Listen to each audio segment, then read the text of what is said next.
नमस्कार दोस्तों। आपने पुरानी कहावत तो सुनी ही होगी कि जैसा कर्म करोगे वैसा ही फल पाओगे, लेकिन इस बात में कितनी सच्चाई है ये शायद कोई नहीं बता सकता, क्योंकि किसी ने इसे अपने जीवन में उतार कर देखा ही नहीं।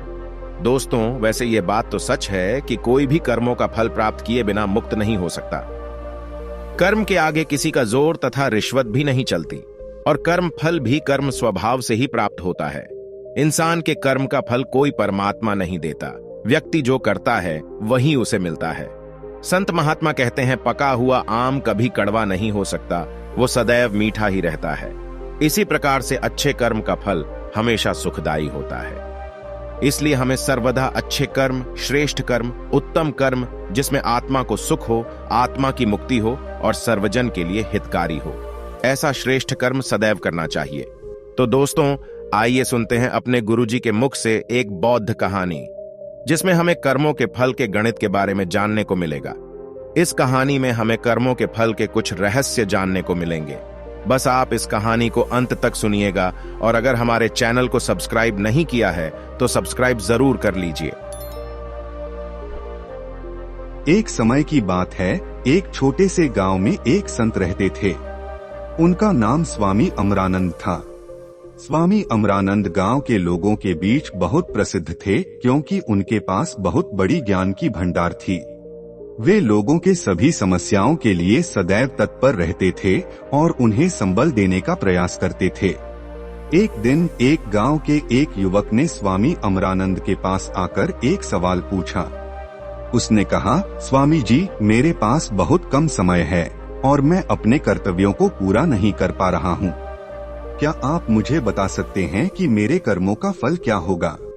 स्वामी अमरानंद ने मुस्कान के साथ उसका स्वागत किया और उससे पूछा, बेटा, तुम अपने कर्तव्यों को पूरा करने की वजह से चिंतित क्यों हो रहे हो?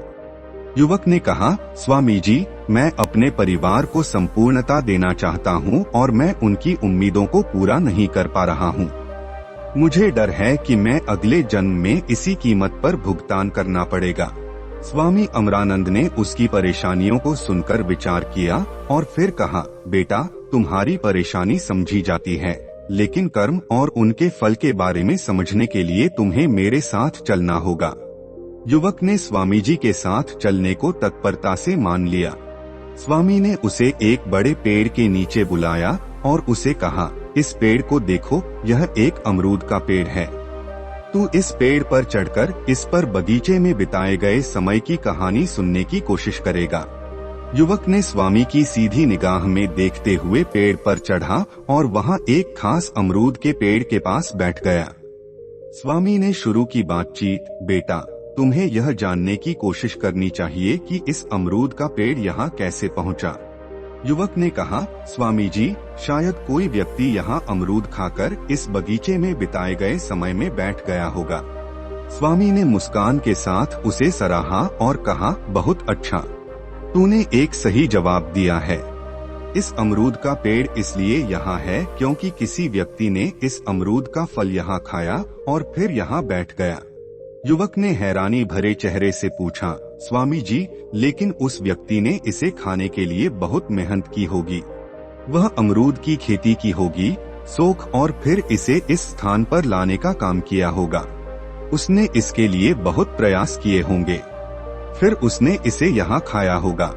उसका कर्म तो बहुत उदार है, तो फिर उसे यहाँ खाने का इतना अधिक फल मिलना क्यों? स्वामी ने मुस्कानते हुए उत्तर दिया, बेटा, तुमने सही कहा है।